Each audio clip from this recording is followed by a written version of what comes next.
Hello, this is Cho of the Shiny Colors Discord, and welcome to another episode of The Shiny Review. Today we're going to be talking about the latest banner, the Captivating Flash of Crimson Purple, to shorten the name a little bit, featuring the producible SSR Mei, the producible SR Kaho, as well as the event support SR Kogane. So let's get started with the SSR Chotto Ageru Mei Izumi.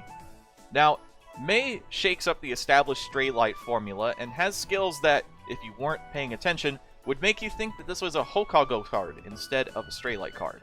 And she's very similar to Natsuho 1 and Juri 3. Both of those cards have appeals that, when used, apply a massive buff to one stat to every single player, not just yourself, which can create some unnecessary risks. Instead of being devoted solely to active buff consumption, Mei focuses on applying several weak buffs to all idols in the audition, and her link appeals then cash out by removing her own appropriate buffs. If you don't quite get what that means, I'll explain it in just a moment. Now, her ability as a center is not particularly powerful, but time will tell if her style will be what Stray Light actually needs. You'll find that this card is kinda hard to use at first and relatively difficult to master appeal timings for, due to the nature of her own effects, but an effective enabler is what Mei strives to be with this card. Her roles are buffer due to her appeals and self-debuffer due to her appeals. And we'll get into why now. Her initial skill is a Vocal 3.0 appeal with a visual 10% and visual 5% buff to all players for 4 and 7 turns respectively. So the 10% lasts for 4 turns, and the 5% lasts for 7. And the link appeal on this skill is a Vocal 0.6 to 3.0 appeal based on the number of Dance Up buffs removed, at a maximum of 4. Now, what we're going to do is we are actually going to bring up Shiny really quickly. So using the team on screen as an example, we have Kaho here as our center, who has 2 buffs on her, as well as some buffs as passives. So on the left here we have stuff like a Dance 7%, Visual 7%, Visual 4%. They have their own activations that are involuntary, and we'll refer to these as passive buffs. On the right, however, we have the Vocal Dance buff, which we will call active buffs, as we obtained them from this Chiyoko using a dance appeal that applies a Vocal Dance buff after it is used. Active buffs are what Stray Light use for their appeals. So, it's a very important distinction to recognize and understand if you plan on building Stray Light.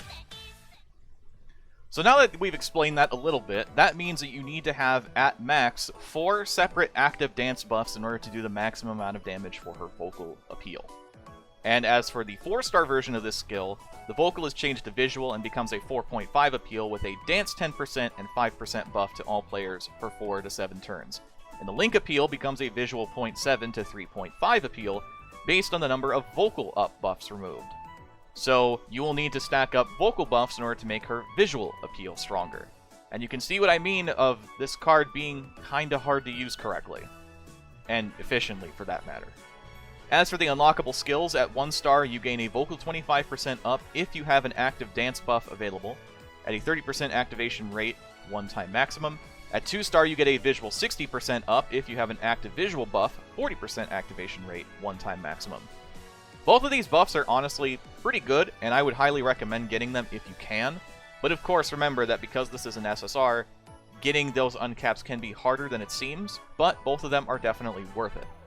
The 3-star uncap, which is typically a stat uncap, is not different for Mei. It is a vocal 200 uncap. And by request, we'll also include the memory appeal, which at level max is a vocal dance and visual 20% buff for 8 turns with a visual 1.5 appeal on the link. Which is why I said this memory appeal is somewhat average. Just having a 20% buff for 8 turns certainly works for the team, but isn't exactly the most impactful memory appeal in the game. Now, as for recommended supports, much like the rest of Stray Light, Mei wants access to multiple buffs and active buffs as often as possible. She only needs them on her link appeals, but other Stray Light cards will appreciate the buffs too. And Stray Light support cards are really essential to the overall build, which is why I highly recommend you use the SR Asahi and the SSR Fuyuko. In fact, I would almost prioritize the Fuyuko over the Asahi, if only because the Asahi is dance.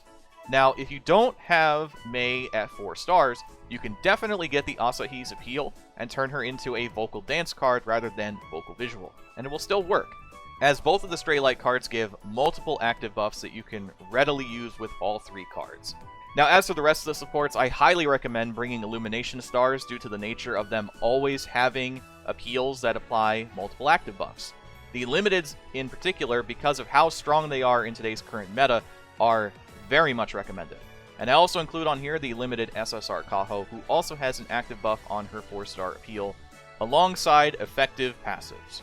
And as for alternatives, the initial gacha versions of Illumination Stars are also appreciated, as well as any Hokago cards that have active buffs, which include SSR Chiyoko, SR Juri, and the initial SSR Kaho. And new to this segment are recommended teammates. So for Stray Light, you're gonna need to have either SR Fuyuko and SR or SSR Asahi, but the SSR is preferred. You definitely want to bring along members with access to multiple active buffs for efficiency, and so what I would say is you will run SR Fuyuko 1, so the initial gacha, SSR 1 Asahi, as that is again her better option over either of her SRs, the SSR 3 Rinzei, and SSR 1 Chiyoko. If you don't have either of the latter two, you can pick up the event SR Rinzei or the permanent SR Chiyoko. Both of those cards serve the same role as the SSRs, but are slightly weaker. And the reason that I have Rinzei in a border is because Rinzei will act as your center, due to the fact that her memory appeal is the strongest out of the 5 I recommend. The way the team works is stacking multiple buffs with Chiyoko and Rinzei as soon as possible, then cashing out with the rest of Stray Light while actively replacing buffs that you consume with other buffs to then go into a cycle of sorts. So you would rotate into each member of Stray Light and utilize the buffs while replenishing different buffs for the next card in line. Now, Mei does have the potential to work for other teams, but it's not particularly recommended. You know, if you're really looking for a 5th member in a dance or visual team and are looking for buffs, Mei can do it, but she's definitely not who I would recommend for a team looking for that. There are a lot better cards in that situation. So overall, I would rate this SSR Mei a B. Her memory appeal is fairly average and doesn't bring a whole lot to the table, and it doesn't really help Stray Light's current issue of not having a proper center.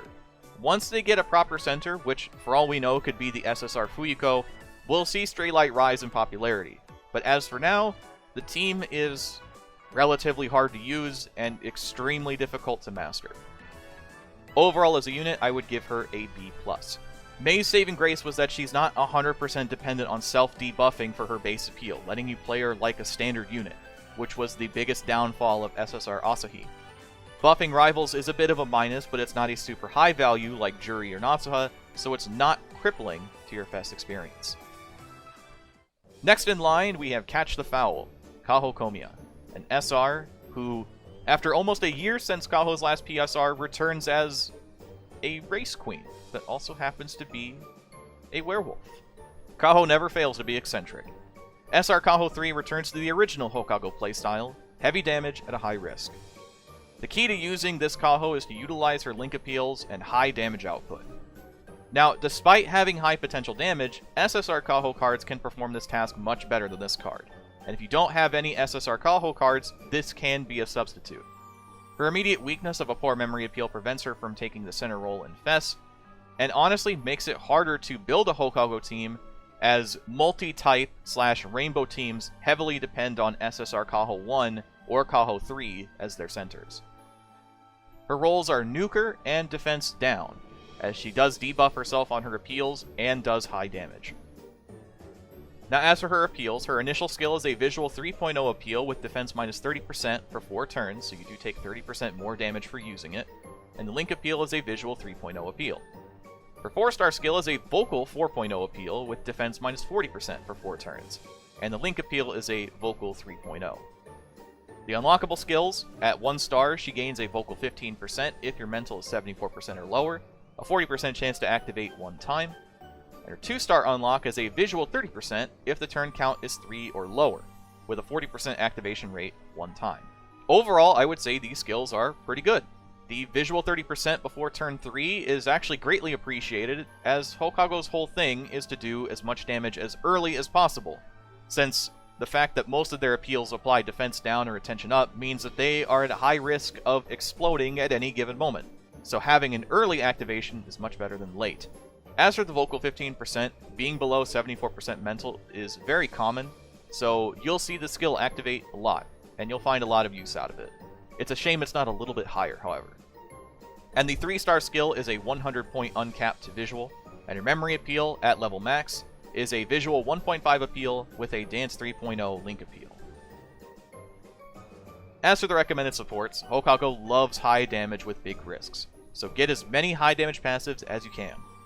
Since this Kaho is visual vocal, prioritize visual and vocal supports before dance, with the exception of Mamimi 3 or 4, and potentially the dance Chiyoko, which is why she's also included there, alongside the visual Chiyoko, the visual Natsuha, the SR vocal Kogane, the vocal Juri, as well as limited Meguru.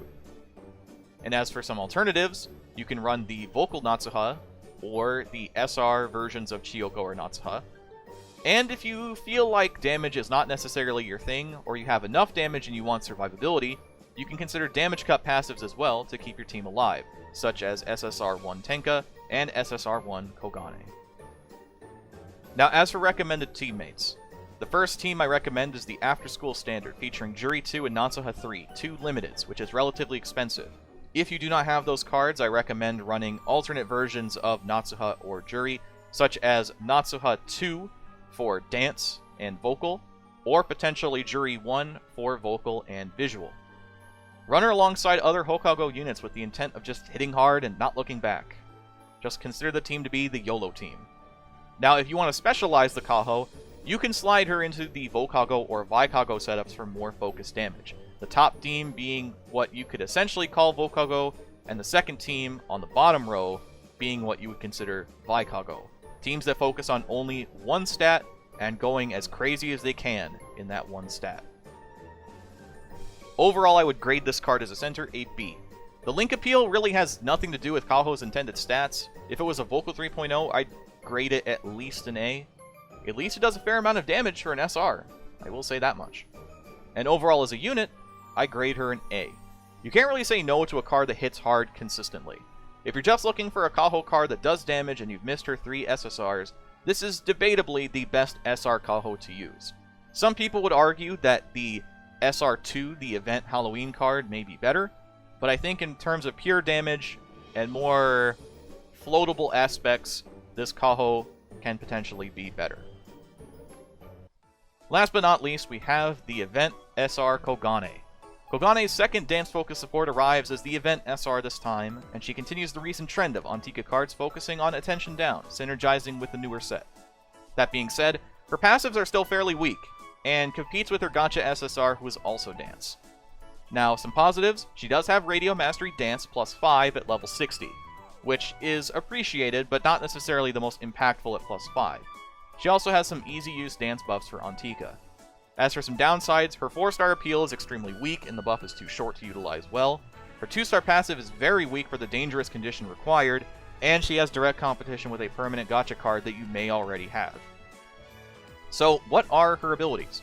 At 1 star, her passive is a dance 12% up if you're in the dance position, with a 30% activation rate, one time only. This is relatively weak, but in line with most other event SRs. Her 2-star passive unlock is a dance 20% up and attention 10% down if your mental is 49% or lower, with a 30% activation rate, one time only. It's okay. I do have one big problem with it, which is that it only activates once. I think this skill could have been much more applicable if it activated at least twice, but that's just me. Her 3-star is a dance 50 uncap. They kind of just do that to the SRs anyway, and SSRs get very similar treatment, so don't expect very much different from the 3-star, but dance 50 is okay. The 4-star unlock is a dance 2.0 appeal with attention 20% down for 2 turns. Overall, I rate this card a C. Kogane is trying her best, but unfortunately this card being an event reward does her no favors. Her 2-star passive being extremely weak for the effort required is a big letdown. If it had more than 1 activation chance, like I said, maybe 2, it'd probably be okay. But the art is cute, and that's ultimately what matters in the end. So, we've made it to the end of the video, And big thank you to RayFan for all the translations as well as the skill ability information, and Meibatsu for translating the banner's title, so that I could condense it and make it a little more readable to a general audience. With that being said, if you enjoyed the video, please hit the subscribe button and let people know what we're trying to do here. We're still fairly new on the scene and doing our best to provide more Shiny Colors information to you. We're actively working on new videos as tutorials for Wing and Thanks Flapping Day, as well as more information on the game alongside these videos. With that being said, make sure to check out the links in the description if you'd like more information on Shiny Colors. I've been Cho. Thank you for tuning in. We'll see you again next time.